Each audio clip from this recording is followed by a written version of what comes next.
Olá, agora eu vou falar um pouco sobre a conservação do seu fermento caseiro.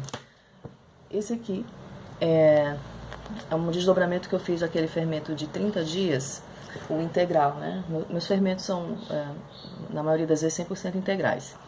O fermento ele deve ser mantido de duas formas, ou na geladeira ou congelado. Quando você congela, é para fazer um backup do seu fermento.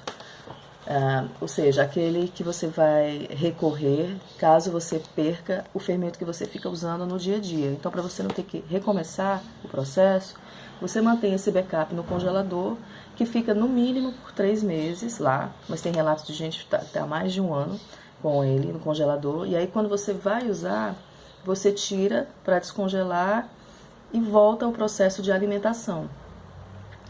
Esse é um método. O outro método é na geladeira, que é aquele fermento que você vai ficar usando no dia a dia, né?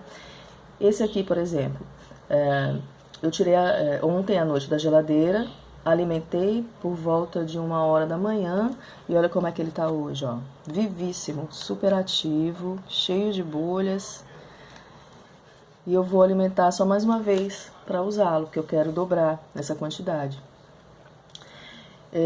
Eu fiz o fermento de 30 dias e mantive na geladeira com 8 dias sem alimentar. Com 8 dias aqui eu mexi nele para desdobrar em outros fermentos. Eu fui pegando umas iscas deles e fiz alguns fermentos líquidos e outros firmes até para doar. Ontem à noite, cedo da noite, eu tirei, ou melhor, ontem, no meio da tarde, eu tirei da geladeira para ver como é que ele estava. Porque antes de guardá-lo, quando eu fiz as iscas, aí eu realimentei aquele fermento e imediatamente guardei na geladeira. Não congelei, apenas geladeira. Isso foi há 2 dias atrás. Aí ontem eu tirei aquele fermento,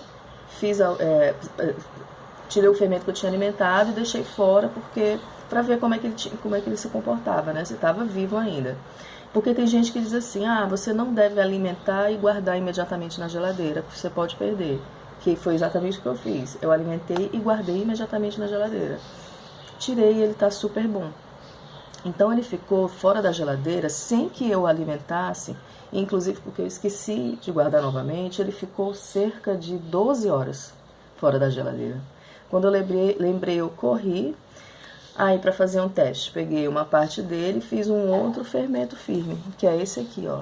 Então aquele fermento que ficou na geladeira alimentado e 12 horas fora, sem eu nem lembrar dele, ele tá super bem, tanto que ele rendeu esse filhote aqui.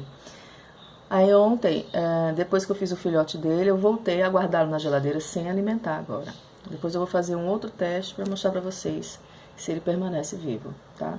Mas uma forma é essa. A primeira é o congelamento, a segunda é você mantê-lo na geladeira. Por quanto tempo sem alimentar? Varia da força do teu fermento. Esse meu fermento, no geral, ele veio de uma isca que eu fiquei 30 dias trabalhando antes de começar a usar. Ele é um fermento mais forte do que um fermento que você faz só em 5 dias, né? Então, eu não posso te dizer precisamente, você tem que observar. Mas observa, assim, de 3 em 3 dias, dá uma olhadinha se ele está precisando de alimentação, né? Ou, normalmente o que indica que ele está precisando de alimentação é quando fica aquela aguinha por cima, ou às vezes embaixo, quando há uma separação, assim, da água para o conteúdo mais sólido. Aí é um indício de que ele está precisando ser alimentado. Tá bom? É isso.